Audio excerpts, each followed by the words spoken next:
И внезапно сделался шум с неба, как бы от несущегося сильного ветра, и наполнил весь дом, где они находились.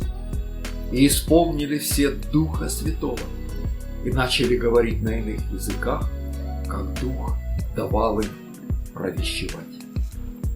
Деяния апостолов, 2 глава, 2 и 4 стихи. Ветер Святого Духа.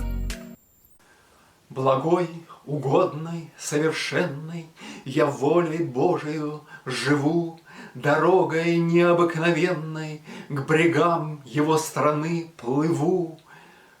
Дух Святый силой надувает на моих мачтах паруса и верным курсом направляет в святую гавань, в небеса, через преграды переносит, вокруг препятствий обведет, все, что не Божье, прочь уносит, все, что Господне, в дар дает, и ароматом Божьих истин влечет в страну свою, туда, куда войдет лишь сердцем чистый, чтоб с ним остаться навсегда.